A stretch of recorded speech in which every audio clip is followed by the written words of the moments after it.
Rasulullah Muhammad SAW merubah nama kota Yatrib yang berarti tempat terasing di gurun gersang, di mana penduduknya saat itu banyak yang buta huruf, tidak berpendidikan, menjadi bernama baru yaitu kota Madinah Al-Munawwaroh yang memiliki arti kota yang bercahaya. Banyak orang di awalnya menganggap hal ini aneh, bahkan gila. Tetapi ternyata kata-kata tersebut memprogram pikiran penduduk Yatrib untuk membuktikan kebenaran narasi yang mengatakan Madinah adalah kota yang bercahaya. Tidak sampai 400 tahun setelah diucapkan, Madinah Al-Munawwaroh benar menjadi kota bercahaya dengan wilayah Islam mencapai kejayaannya di dataran Eropa. Narasi Rasulullah tadi memiliki makna mind programming, dikenal dalam dunia aplikasi psikologi dengan nama Projectory Imaginary. Sekarang kita memodel Projectory Imaginary Rasulullah tadi dengan penjabaran dalam manajemen modern. Ada sebuah klub olahraga bernama 49er. Klub American Football, sepak bolanya Amerika. Klub tersebut kelasnya mediocre, di tengah-tengah. Dalam 20 tahun tidak ada prestasi apapun. Terakhir masa jaya mereka adalah di sekitar tahun 90-an. Sudah lebih dari 5 pelatih dalam 20 tahun tetap membawa klub tersebut hanya di kelas menengah, di kelas mediocre. Sampai suatu hari masuklah pelatih baru bernama Jim Harbaugh. Di tahun pertama sebagai pelatih, 49er tersebut langsung melejit masuk 4 besar. Di tahun kedua, dia membawa 49er menuju final, walaupun gagal di final tersebut. Dan apa yang terjadi dengan sentuhan pelatih Jim Harbaugh tersebut? Apa strateginya? Karena dia tidak banyak pemain yang dia ganti, sistemnya pun tidak banyak diganti, sedikit perubahan yang dilakukan. Namun ada yang paling game changing, yaitu perubahan dilakukan adalah merubah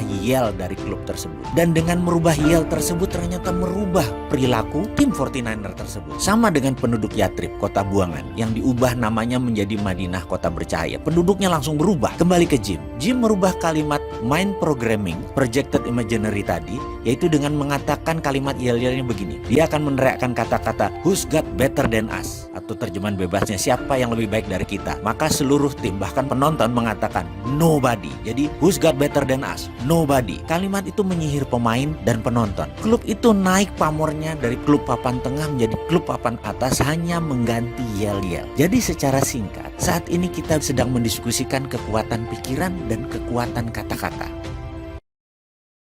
Kita lanjut ya. Secara sains, kita bisa membuktikan bahwa hati-hati di dalam berpikir dan hati-hati di dalam berkata, karena kata-kata tersebut bisa menjadi kebenaran hakiki. Contoh, Anda suatu hari jalan, naik mobil atau naik motor, dompet Anda ketinggalan. Lalu Anda berkata, waduh, dompet ketinggalan, gue ketangkep polisi nih. Lagi di lampu merah, polisi ada ratusan motor atau ratusan mobil, dia menatap kita, toto dia samperin lo, lihat SIM-nya, Anda ketangkep beneran. Atau kita kasih contoh lain. Anda suatu hari lagi lihat HP, lalu dalam hati kecil Anda berkata, ini HP kalau hilang, alamat semua teman ada di sini nih, bahaya nih. Besok hilang tuh HP lo. Oke, kita lanjut lagi, ada contoh lagi. Kita lagi lihat kunci mobil, lalu Anda nyeletuk, ini kunci cuma satu nih, kalau hilang berabe nih. Besok kelupaan lo, nggak tahu di mana. Itulah kekuatan pikiran. Dan seperti halnya kalimat hadis ya, saya pernah mendengar bahwa Allah mengatakan, aku adalah apa yang umatku pikirkan tentang aku. Jadi kembali ke kalimat tersebut.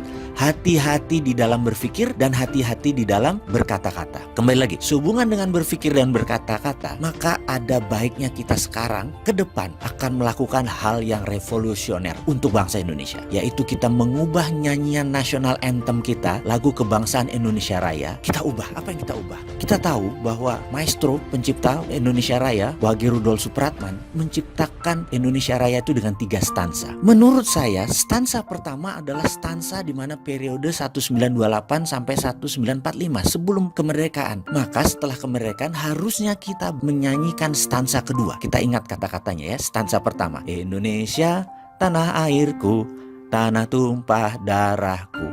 Artinya kita sedang berjuang dengan tetes darah. Kita lanjutkan. Di sanalah aku berdiri, jadi pandu ibuku. Indonesia kebangsaanku, bangsa dan tanah airku. Marilah kita berseru, Indonesia bersatu. Artinya kita belum bersatu. Itu stansa pertama. Kita lanjut stansa kedua. Indonesia tanah yang mulia, tanah kita yang kaya. Di sanalah aku berdiri untuk selama-lamanya. Indonesia tanah pusaka, pusaka kita semua.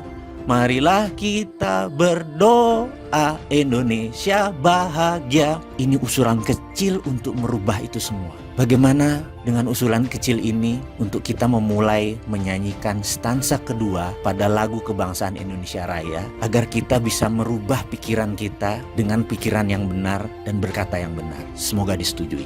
Amin.